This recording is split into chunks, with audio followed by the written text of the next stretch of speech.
You're listening to Southeast Radio's Business Matters with Karl Fitzpatrick in association with Wexford Insurances. Challenge us at Wexford Insurances 0818 31 30 30. I'm now joined in studio by celebrity chef and owner of Dunbrody House Hotel, Kevin Dundon. Kevin, there are country pubs closing in every village and town across the country, and you've decided to invest in opening a new one on the grounds of Dunbrody House Hotel. What's your thinking behind this move? I tell you, quite honestly, it was never my intention really to open a local pub. But our own local Kings Bay Inn closed about a year and a half ago. And I really felt that there was this huge hole in the local community in terms of where we gather. And I really missed it personally. And I just felt that I wanted to fill that gap. So we had the space up in Dunbrody, and I said, I tried to buy Kings Bay Inn, I couldn't buy it. So I said, listen, I'll open one here. It's an old stables we've converted. We just kind of salvaged everything from everything, put it in a Riddick pizza oven, wood burning pizza, and we're just doing burgers and fish and chips, and we're having fun with it actually. It's actually good fun. Getting great support from the locals in relation to it. Huge support from the locals, and I think they're so relieved and so delighted that they've another alternative to where to go, because with drinking and driving, at least everybody here can walk home. And then again, I suppose the Irish country pub is the original social network. Yeah, it's so sad to see so many Irish pubs closing around Ireland, because we're known. I travel all over the world, and really the feedback that you get from people that travel to Ireland is the friendliness and the Irish people. And with more and more pubs closing around Ireland, you're actually missing that, because our tourists aren't actually seeing that side of us, because they go into the local country pub and they meet the local boys that are the farmers or whatever you do, carpenter, whatever your work life is, and they get a real mix and a great culture to Ireland. And I think that's one of our biggest assets to any other country in the world. And we're losing it? I think we are, in the fact that the local pubs are closing. I mean, certainly, it's great to see something like the local here at Dunbrody opening, and it's bringing back some of that to our tourists coming through Ireland. And I'd like to see more pubs getting more support, and the government getting behind that side of our tourist business, because I think it's an integral part of Ireland. What do you think the government could do in relation to that? Well, I don't know. It's kind of hard to say, because I totally get, the drink driving is it's clearly a no-no. And the smoking ban is clearly a no-no. And I just feel that there has to be maybe more structure in terms of getting people to and from the local pub, to their homes. And because I just think that, particularly if you look at older people that maybe they're in their 70s, and maybe their partner had passed away, and they're sitting in their houses on their own, and they don't really have that much company, and for them to walk down or go to a local pub to have one or two pints and have a chat to the locals, A, it's great interaction for them, and B, we can, as a community can kind of keep an eye on them as well. And we see, oh, where's Joe? We haven't seen Joe in a couple of days, and you go up and call into him and see how he is. I think it's it's part and parcel of what Ireland is about, and I think it's a crying shame that it's actually closing down. It's all about the community spirit. Just to go back to your own business, Dunbrody Country House, how's business there? Dunbrody House is, we've been here for 18 years. It's a true passion to both Cass and myself, in terms of where we started and where we are today. It's tough. It's been a tough 4 years now, I guess. But we're still here, and we're paying our bills, and we love it. I think we're very fortunate, because there's many strings to our bow, in terms of we have the Dunbrody House, but also being involved in businesses in America, and the media business that I would do as well. It's we've got many businesses here that's part of Dunbrody House, which keeps it all on the road. What have you done to adapt Dunbrody House to the current economic climate? I think, interestingly, I think when you were going through the Celtic Tiger, I think we were all guilty of this, is that we just got stuff done, and we just kind of spent money and threw money at stuff, and didn't really think that closely about how we were spending money, and so since in the last 4 years we've dissected Dunbrody and put it back together again, and dissected it again and put it back together again, and looked at all our internal costs, and stuff that we could save on, that's not going to interfere with guest service, our standards, or what we're about in Dunbrody House, our whole ethos. And we put it back together, and we have a much leaner product now in terms of more efficient. Were you concerned at any stage that you might lose the business? Listen, it got to a stage where I actually sat down with Catherine and went, what are we at here? Like, I mean, we love Dunbrody, and Dunbrody is what we're about. But it didn't make an awful lot of sense to just keep pumping money back into the business from me working so hard to earn money and put it back into the business. And then you kind of sit back and say, okay, if you sit back and be rational about where you are in business, you say, without Dunbrody House, I wouldn't have the other stuff. So it's all links and dovetails in. And I think, so I look at it as one string of my businesses, right? And other businesses feed into it and support it. Now it's standing on its own 2 feet again, which is fantastic. So everything is quite healthy and good.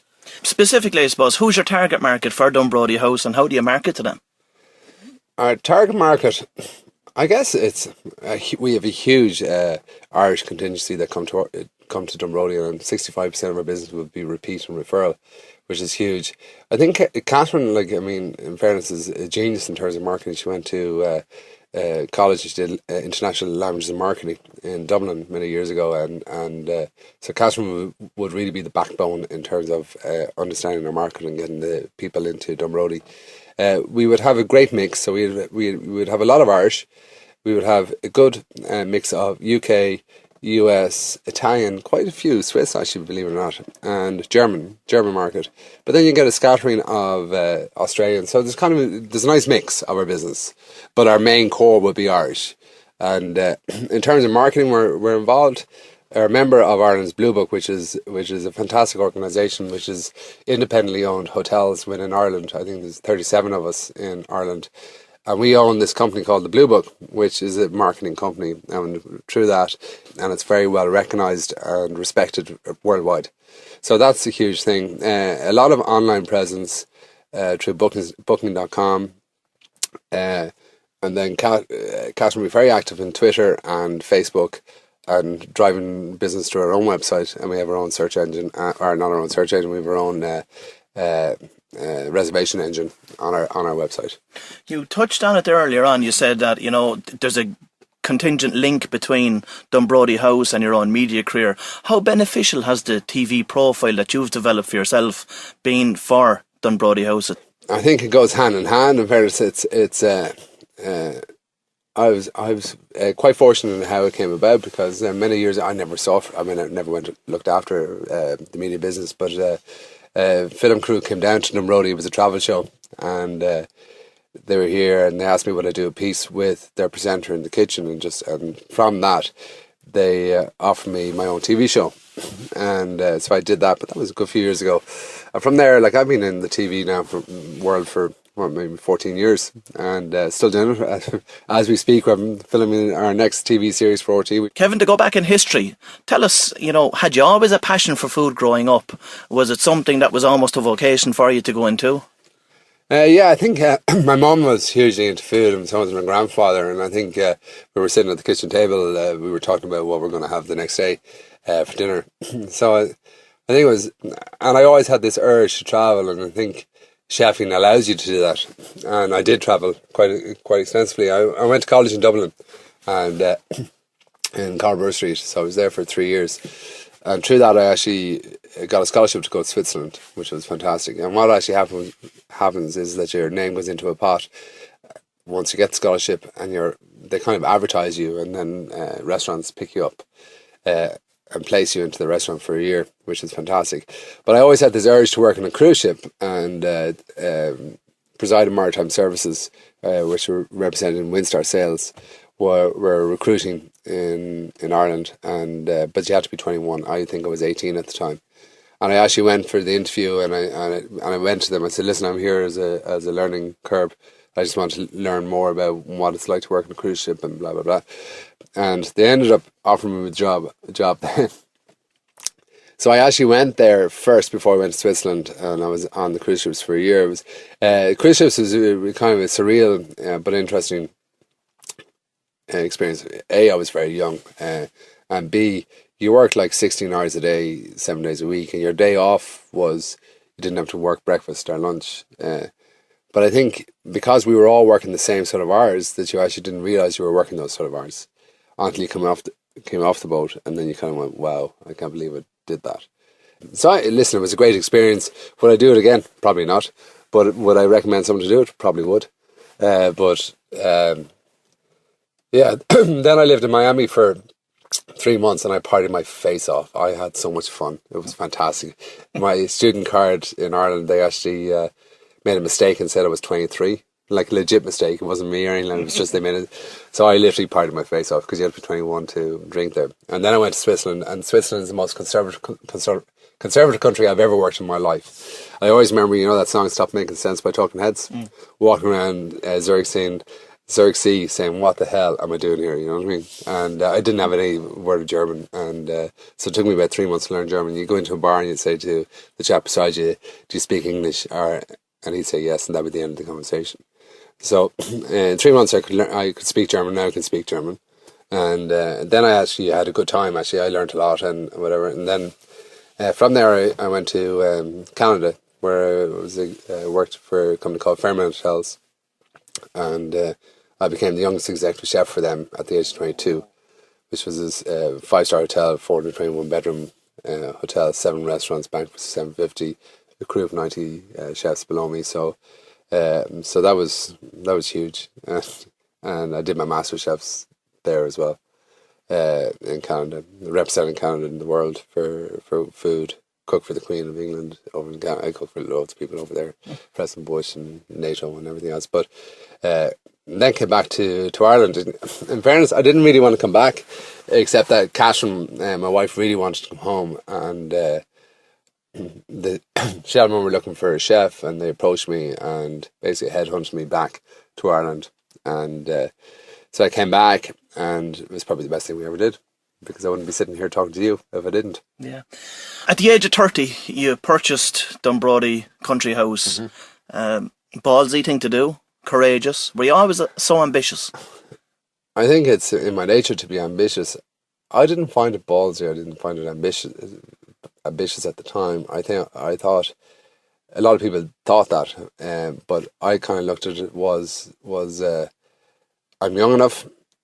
If it didn't work, I could always bounce back and do something again. You know what I mean? So it works in that respect. But it was, I never really thought it. I think we came in a little bit naive, in fairness, because we fell in love with Dunbrody House. We walked in and we said, a lick of paint and a bit of this, and we'd be fine. If we actually realised how much money we had to spend on the place afterwards, I don't think we'd be here. But then that would be a huge mistake. Talk to me about your association with Walt Disney World. My association with Walt Disney World. I'm involved in a restaurant in downtown Disney in Orlando, Florida. I'm a signature chef and partner in a place called Ragging Road. It's brilliant fun. It's totally different food in terms of presentation of what we do in the Dunbrody House. The ethos is the same. Everything is planned and done from here. I've got a great executive chef over there. I'm there every 6 weeks. I love it. It's kind of weird walking around Disneyland and everybody saying have a magical day, but other than that, I like it. Golf is brilliant. What type of a reputation does Ireland have out there now? You're a man that's travelling the world with food. You're getting to speak to people in every country about the Irish tradition, and look, you already mentioned that it's a pity that some of the Irish pubs are closing because people are saying it to you, that, Ireland is losing its charm in that respect. But from, I suppose, a global perspective, what's the reputation of Irish food out there today like? I think it's getting better, in fairness. Obviously you're going to hear from some people that just wouldn't know anything about Ireland and its food. But people that, would be well educated are now, because there is the reputation and Irish chefs are out there. And people are hearing about us, and I think what people recognise about Ireland mostly is our ingredients are second for none. It's fantastic ingredients, and I think if you're clever enough to just do not a lot with them and just cook them simply and cook them well, you can't go wrong. Kevin, are you motivated by money? Not hugely. I mean, clearly you need money to live, and I've got 3 children that need to be educated and need to go through college. So, yeah, I guess you will be motivated slightly by money. But I think the most important thing is that you need to believe in what you're going to do, and money comes second. And I've always talked to every supplier that I ever dealt with is that, you know, and this is the order that I drive my suppliers to. I want quality, service and price, and in that order. Because if you don't have the quality coming in the door and if you don't have the service, you can't get the price because you don't have the product and you won't get the repeat customer. So I think that's a good stand for everything you do in life. So it's very hard to answer that question. Of course, I want to get paid for what I do, and I believe there's a certain worth to my ability to work, and I want to get paid for it. So. Since you bought Dunbrody House 18 years ago, It's been a rollercoaster ride since then, between your TV appearances, building a brand, and going on and writing books and everything else. What's in store from here? What's coming next? I think more stability. I think the brand and Dunbrody House is well established, and we're well on the right track. America is our next big move in terms of TV presence. My next book's being published in America. We're going into 117 million homes for the TV show. So there's going to be lots of brand recognition there. We have a range of cookware, pots and pans and blenders and stuff. And that's really the next push for the next couple of years. You're listening to Southeast Radio's Business Matters with Karl Fitzpatrick in association with Wexford Insurances. Think Wexford Insurances for your business insurance.